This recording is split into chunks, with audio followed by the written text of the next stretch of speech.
예. 두 가지 주제가 있는데요. 첫 번째는 윤 총장 얘기고 두 번째는 문재인 대통령 얘기인데 먼저 위에 것부터 만나보겠습니다. 윤석열 총장의 6개의 징계 사유 가운데 정치적 중립을 지키지 않았다는 이유로 정직 결정 혹은 해임 결정을 내릴 가능성도 있습니다. 그런데 법무부에서 윤 총장이 정치적 중립 의무를 위반했다고 판단한 근거로 논문 2편을 제시했는데요. 알고 보니 윤 총장의 변호인인 이완구 변호사의 논문이었습니다. 우리 사회와 국민들을 위해서 어떻게 봉사할지 그런 방법은 좀 천천히 퇴임하고 나서. 자유민주주의는 평등을 무시하고 자유만 중시하는 것이 아닙니다. 이는 민주주의라는 허울을 쓰고 있는 독재와 전체주의를 배격하는 진짜 민주주의를 말하는 것입니다. 정치적 중립에 관한 검찰총장으로서의 위험과 신망이 심각히 손상된 사실을 확인하였습니다. 대다수 국민들은 검찰총장이 유력 정치인 또는 대권 후보로 여기게 되었고 정치적 중립에 관한 검찰총장으로서의 위험과 신뢰를 상실했습니다. 이 얘기 좀 하나하나 해보겠습니다. 장혜철 평론가님.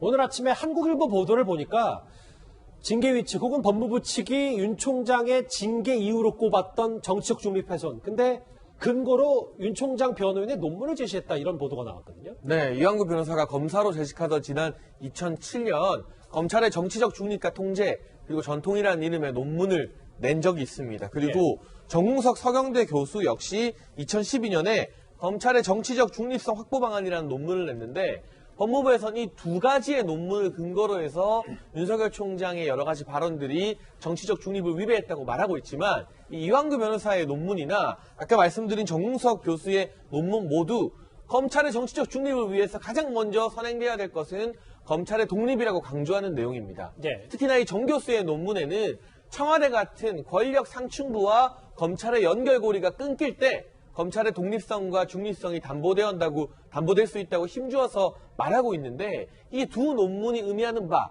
결과적으로는 권력의 눈치 보지 말고 검찰에게 독립성을 줄 때 검찰 중립이 가능하다는 이 맥락은 다 무시하고 이 두 논문을 근거로 해서 윤석열 총장의 국감 발언이나 이 초임 검사들과의 대화 발언이 정치적 중립 위배라고 말하는 것은 글쎄요 이게 끼워 넣기 위해서 검찰의 정치적 중립이라는 말이 들어간 논문을 아무렇게나 찾다가 넣은 것인지 실제로 이 논문을 직접 쓴 지금 윤석열 총장을 변호하고 있는 이완규 변호사 같은 경우도 내 논문이 근거로 들어간 줄도 몰랐고 황당하다는 반응을 보이고 있기 때문에 법무부에서 거듭 무리수를 두고 있는 게 아닌가 하는 생각을 지우기 어려워 보입니다. 여기 보신 것처럼 그래서 내 논문이 포함된 사실을 알고 황당했다. 이게 어떻게 징계 사유의 근거가 될 수 있냐. 이현정 의원님. 네. 근데 이제 법무부 쪽에서 주장하는 것도 분명히 뭐 일단 취지로 봤을 때 타당하다고 생각하니까 근거로 내민 건 아닐까요? 글쎄요. 저는 아마 법무부에 있는 검사들이 저걸 보고 정치 중립을 위반했다고 생각하시는 분이 있다면 참 저는 굉장히 이례적이라고 생각이 듭니다. 아마 이 이유 때문에 윤 총장이 정치 중립을 위반했다고 하면 아마 해외 토픽감일 겁니다. 아마 추미애 장관의 새로운 학설을 아마 국제사회에 발표를 해야 될 텐데요. 지금 근거로 든 게 뭐냐면 이 논문과 함께 반기문 전 유엔 사무총장이 예전에 본인이 와서 국민에게 봉사할 일을 찾겠다라고 이야기를 한 다음에 대선 출마하겠다고 한 사례 있지 않습니까? 그거를 윤 총장한테 이제 끼워 맞췄다는 거예요. 근데 그것도 참 황당한 이야기입니다. 어떻게 반기문 사무총장 이야기와 윤 총장 이야기가 똑같이 연결될 수가 있습니까? 그리고 국민에게 봉사하겠다는 것을 정치 참여로 봤다? 전체 상식이 있다라면 과연 이걸 정치 참여로 볼 수가 있는 것인지 그동안 윤 총장이 본인이 정치하겠다는 이야기 한마디 한 적이 없습니다. 또 정치와 관련된 이야기 한 적이 없어요. 여론조사에서도 본인이 2차례나 빼달라고 이야기를 했지 않습니까? 그걸 근데 추미애 장관 눈에는 정치를 하겠다고 들리고 있으니 또 이거를 지금 징계 사유로 넣어놨으니 제가 볼 때 이 사유로 만약에 한다라면 앞으로 아마 검찰총장은 한마디도 하지 않고 살아야 될 겁니다. 글쎄요, 이 징계 근거가 된 부분도 좀 논란이 되고 있는데 제가 좀 미리 한번 징계 절차 매일매일 한 번씩은 짚어보고 있지만 이제는 정말 마지막으로 좀 짚어볼 때가 되지 않나요?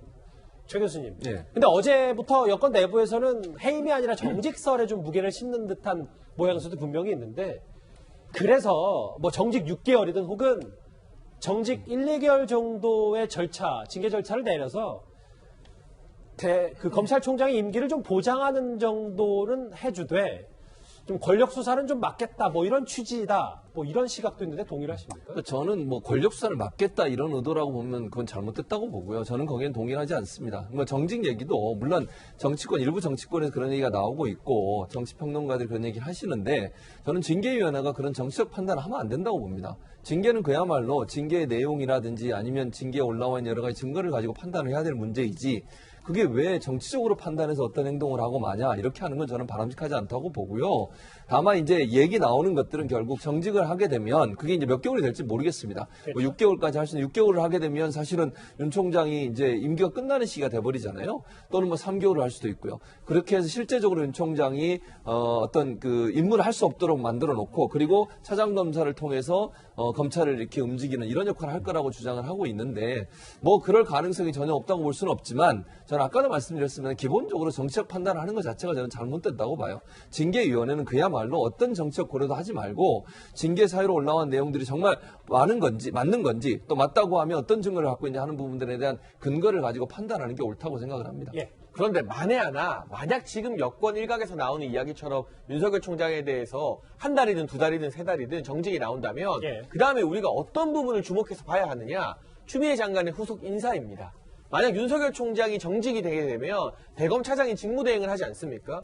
현재 조남관 이 직무대행이었던 조남관 대검 차장 같은 경우는 공개적으로 추미애 장관에게 반기를 드러냈고 한동수 감찰부장 수사해야 된다, 내부 조사를 지시하지 않았습니까? 만약에 윤석열 총장이 직무 정지된 상태에서 대검 차장이 바뀌게 된다면 그리고 지금 원전 수사를 하고 있는 대전지검에 이두봉 대전지검장이 교체되게 된다면 이건 그야말로 여권에서 살아있는 권력 수사를 막기 위해 윤석열 총장을 정직한 것이다라고 판단해도 무방하기 때문에 정직 이후에 조남관 대검 차장과 이두봉 대전지검장이 인사해서 어떻게 밀려나가는지 아니면 그 자리에 그대로 지키고 있는 것인지를 지켜보게 된다면 법무부와 여권의 속내가 윤 총장 찍어내기인지 아니면 다른 뭐 본질 그대로 윤석열 총장 징계 혐의가 있어서 징계를 한 것인지를 판단하는 그러한 기준이 되지 않을까 싶습니다. 여기에 덧붙여서 윤석열 대선 출마 금지법으로 윤 총장의 정계 진출까지 막겠다는 의도 아니냐 이런 분석도 야당에선 일부 나오고 있는데요. 열린민주당 최강욱 대표의 목소리 잠시 듣고 오겠습니다.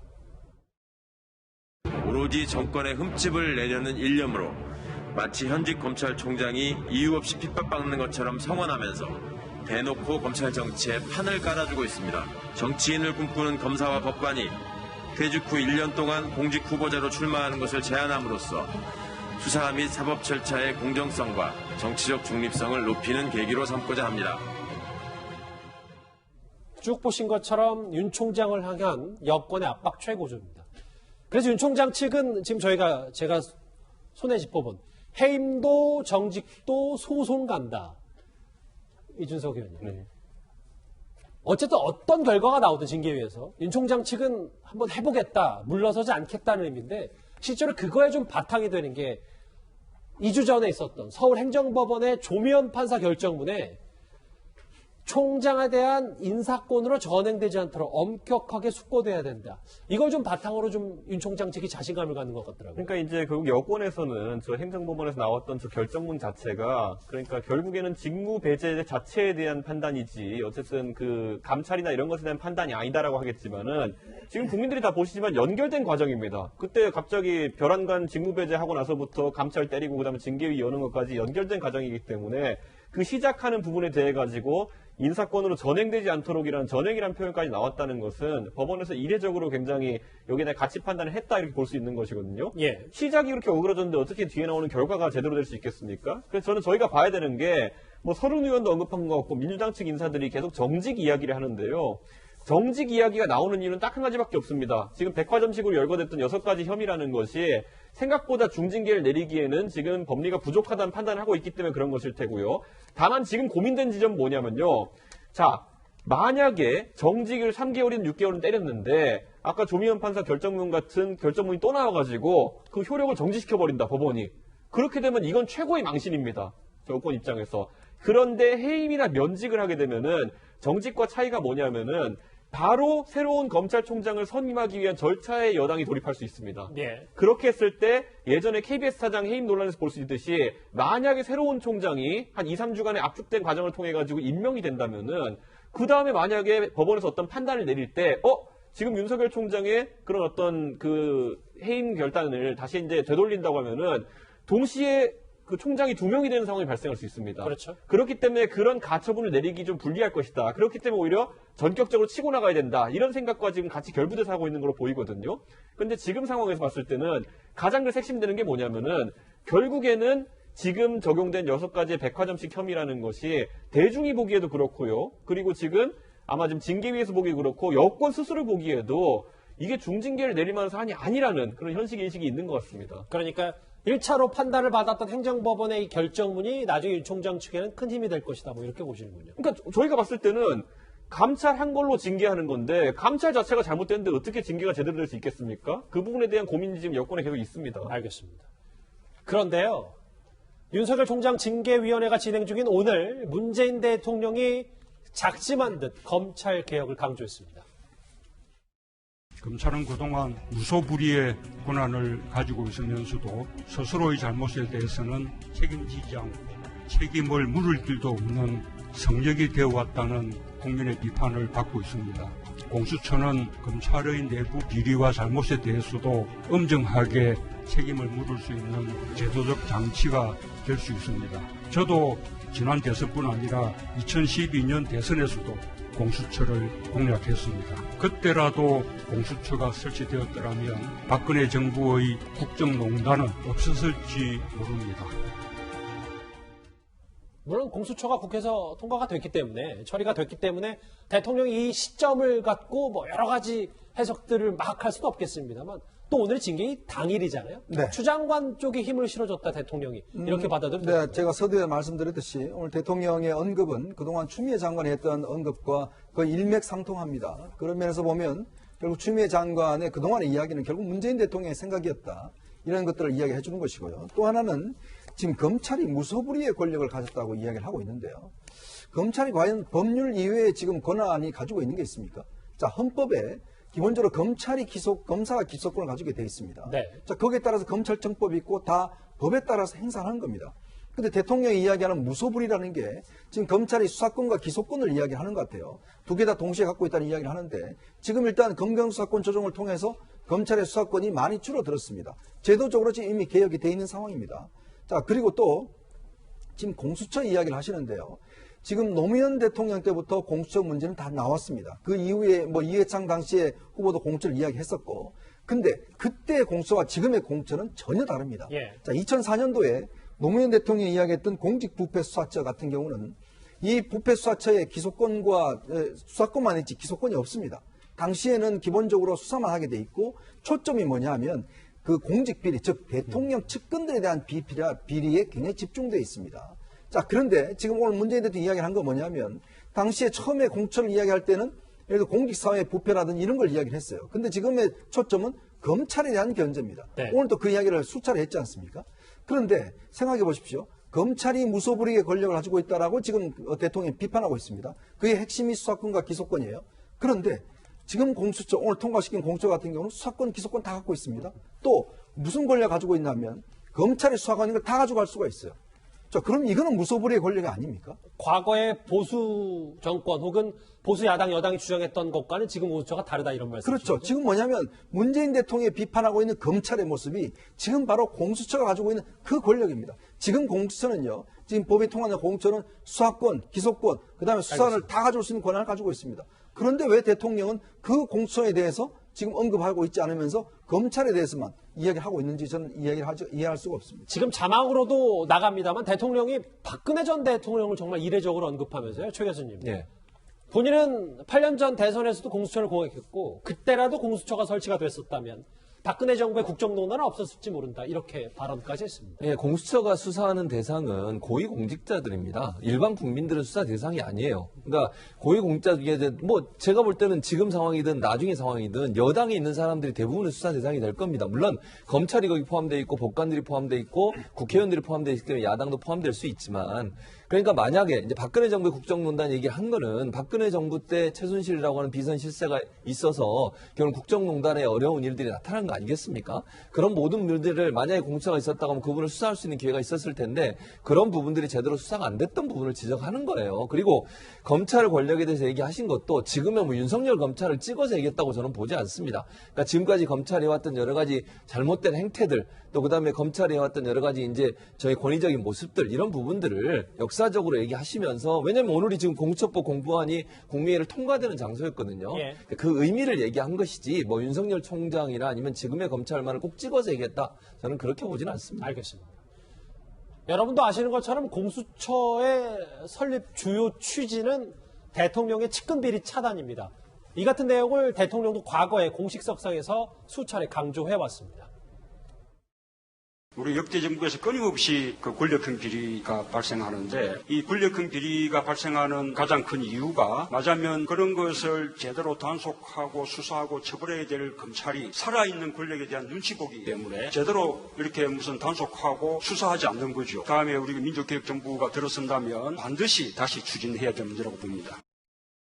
장혜철 평론가님, 저희가 좀 논의하고 싶은 게 뭐냐면 대통령도 분명히 공수처에 대해서 7달 전에는 대통령 주변의 측근 권력형 비리를 막겠다는 취지자 검찰 견제 수단으로 부각되고 있는데 그렇지 않다라고 했는데 오늘 발언만 보면 검찰 견제 대통령이 뭔가 방점을 찍는 것 같거든요. 공수처와 관련해서 여권 그리고 대통령의 입장이 좀 바뀐 게 두 가지가 있는데요. 처음에는 공수처장 후보 중립적인 인사 될 수 있다. 하지만 막판이 되자 야당의 비토권을 삭제하는 개정안을 통과시켰죠. 그리고 또 한 가지가 이 취지. 문재인 대통령이 주호영 원내대표 만나서도 이게 검찰 견제가 부각되는데 사실은 대통령 측근 비리를 견제하기 위한 기간이라고 말했습니다만 오늘 말씀에서는 검찰에 대해서 견제하겠다는 의미를 사실상 굉장히 많이 스스로 부각시켰습니다. 이렇게 말이 결국 막상 출범할 때가 되니까 바뀌고 있는 모습이고요. 그리고 대통령의 측근을 잡기 위해서 가장 중요한 제도가 있습니다. 청와대 특별감찰관입니다. 예. 우리 법에 반드시 청와대 특별감찰관을 임명하도록 되어 있는데 지금 문재인 정부는 출범 이후 3년 반 넘도록 법을 어겨가면서 청와대 특별감찰관을 임명하지 않고 있어요. 최순실 예시도 문재인 대통령이 들었는데요. 그때 이 최순실 국정농단을 발견하는 시초가 됐던 것도 박근혜 정부 청와대에 이소구 특별감찰관이 있었기 때문입니다. 예. 그런데 청와대 안에서 이 대통령 측근들 감시하라는 특별감찰관을 3년 넘도록 임명 안 하면서 공수처를 만들어서 대통령 측근을 견제하겠다고 하면 이게 앞뒤가 안 맞는 것이기 때문에 이 본인은 사실상 검찰이나 사법부를 강하게 견제하기 위한 것이 아닌가 이렇게 합리적 의심을 하기에 충분한 상황인 것이죠. 이석수 감찰관. 이석수 감찰관. 예. 이준석 의원님. 예. 좀 더 부가 설명하실 게 있습니까? 저는요, 이제 대통령께서 공수처라는 제도 시스템의 이제 완성이라는 것이 바로 그럼 대통령 주변의 측근 권력형 비리를 없애고 우리 사회의 반부패 정서를 만들 수 있다고 판단하신다면은 저는 큰 오판이다 이렇게 보는 게